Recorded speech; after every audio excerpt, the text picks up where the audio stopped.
নমস্কার বন্ধুরা, আবারও চলে এসেছি নতুন একটি রেসিপি নিয়ে। রেসিপিটি হলো চিংড়ি মাছের পোলাও। তো আপনারা ভিডিওটি সম্পূর্ণ দেখবেন।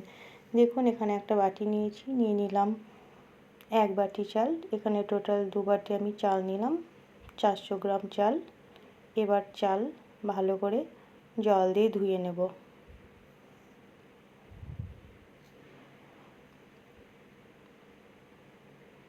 দেখুন, এখানে আমি 2 বার চাল ধুয়ে নিয়েছি, আর এদিকে জল গরম হয়ে গেছে। আমি চাল দিয়ে দিচ্ছি হাঁড়িতে।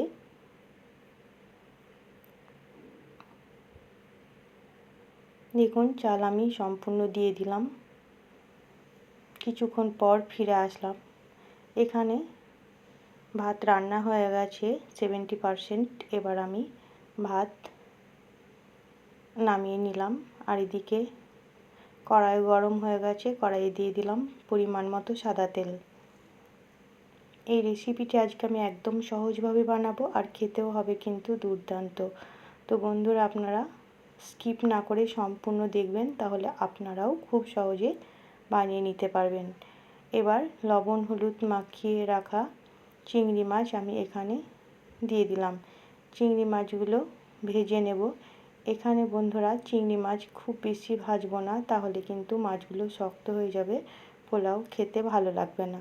তো জাস্ট অল্প একটু নাড়াচাড়া করে মাছগুলো আমি তুলে নেব।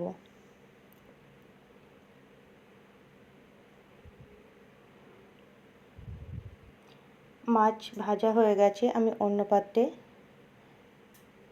দেখুন তুলে নিচ্ছি।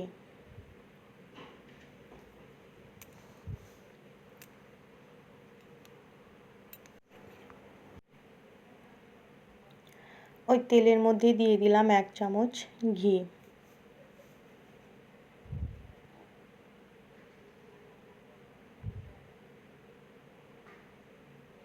দিলাম একটা শুকনো লঙ্কা, একটা তেজপাতা, 1/2 চামচ গোটা জিরে, জয়িত্রী, লবঙ্গ, দারচিনি। এখানে লবঙ্গ 4টে, দারচিনি 4 টুকরো, এলাচও 4টে, আর 2 টুকরো জয়িত্রী, আর 4-5টা গোলমরিচ। এবার ভালো করে নেড়ে নিয়ে দিয়ে দিলাম পেঁয়াজ। এখানে বড় সাইজের 2টো আমি পেঁয়াজ দিলাম। দেখুন, পেঁয়াজগুলো খুব সুন্দর করে কেটে নিয়েছি। এবার পেঁয়াজ একটু লাল লাল করে ভাজা ভাজা করে নিতে হবে। তো আমি পেঁয়াজ লাল লাল করে ভেজে নিলাম। দিয়ে দিলাম 2 চামচ আদা রসুন বাটা, আর 3 চামচ ধনে আর জিরে বাটা। এখানে আমি আদা রসুন একসঙ্গে পেস্ট করে রেখেছিলাম, আর ধনে জিরেও একসঙ্গে পেস্ট করে রেখেছিলাম। এবার একসঙ্গে ভালো করে কষিয়ে নেব, যেন আদা রসুন আর জিরে ধনের গন্ধ না থাকে। তো কিছুক্ষণ কষানোর পর দিয়ে দিলাম 1 চামচ কাশ্মীরি লঙ্কার গুঁড়ো, আর 1 চামচ হলুদ গুঁড়ো। আবার একটু ভালো করে আমি নাড়াচাড়া করে নিলাম। দিয়ে দিলাম কাজু আর কিশমিশ পরিমাণ মতো। আবার একটু ভালো করে নাড়াচাড়া করে আমি নিচ্ছি। দেখুন,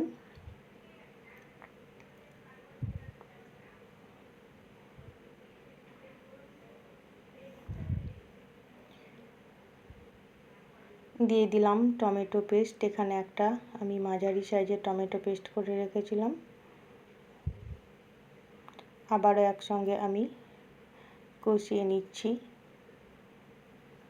টমেটোর কাঁচা গন্ধ যেন না থাকে।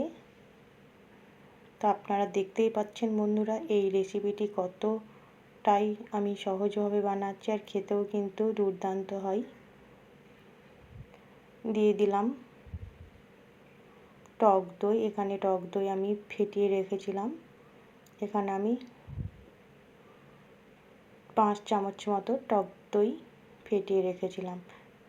সামান্য একটু জলও দিয়ে দিলাম ওই বাটিতে, ধুয়ে আবার একটু কষিয়ে নেব।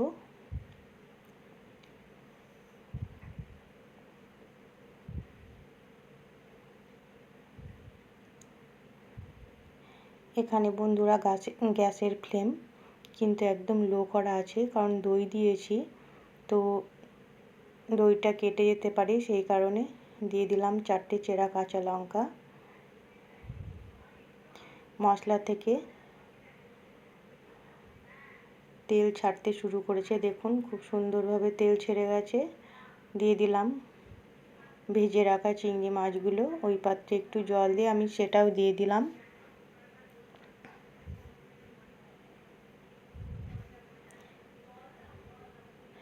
দিয়ে দিলাম স্বাদ মতো লবণ আর সামান্য চিনি। এই পোলাওয়ের টেস্টটা কিন্তু খুব সুন্দর লাগবে সামান্য চিনি দিলে, আপনারা চাইলে চিনি স্কিপও করতে পারেন। তো আবার একটু নাড়াচাড়া করে দিলাম।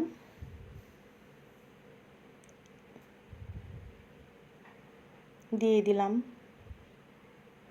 ভাত, আমি যেটা 70% কুক করে রেখেছিলাম। এবার একসঙ্গে খুব সুন্দর করে আমি নাড়াচাড়া করে দেব।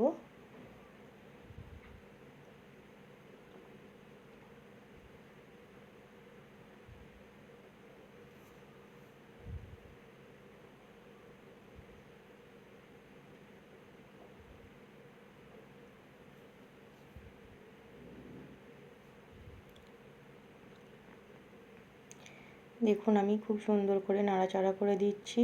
তো আমার চ্যানেলে নতুন বন্ধু হয়ে থাকলে চ্যানেলটিকে সাবস্ক্রাইব করে পাশে থাকবেন, আর পাশে থাকা বেল আইকনটি ক্লিক করবেন। নতুন কোনো ভিডিও আপলোড করার সঙ্গে সঙ্গে নোটিফিকেশান পৌঁছে যাবে সবার আগে আপনাদের কাছে। দেখুন আমি খুব সুন্দর করে নাড়াচাড়া করে দিলাম। দিয়ে দেব কেওড়া জল 2 চামচ মতো। আপনারা চাইলে কেওড়া জল দিতেও পারেন, নাও দিতে পারেন, কিন্তু দিলে খুব সুন্দর লাগে। পোলাওটা খেতে 10 মিনিট আমি সিম আঁচে রেখে দিয়েছিলাম, ফিরে আসলাম 10 মিনিট পর। তো দেখুন আমার পোলাও একদম রেডি হয়ে গেছে, কত সুন্দর ঝরঝরে হয়েছে। তাহলে আপনারা অবশ্যই একবার এইভাবে বানাবেন, দেখবেন খুব ভালো লাগবে। আর যদি রেসিপিটি ভালো লাগে লাইক শেয়ার কমেন্ট করবেন। আমি এবার নামিয়ে অন্য পাত্রে সার্ভ করে দিচ্ছি। দেখুন কত সুন্দর ঝরঝরে হয়েছে, আর খেতেও কিন্তু অসাধারণ হয় বন্ধুরা। আর কত সহজে তৈরি হয়ে গেল এই চিংড়ি পোলাও রেসিপি।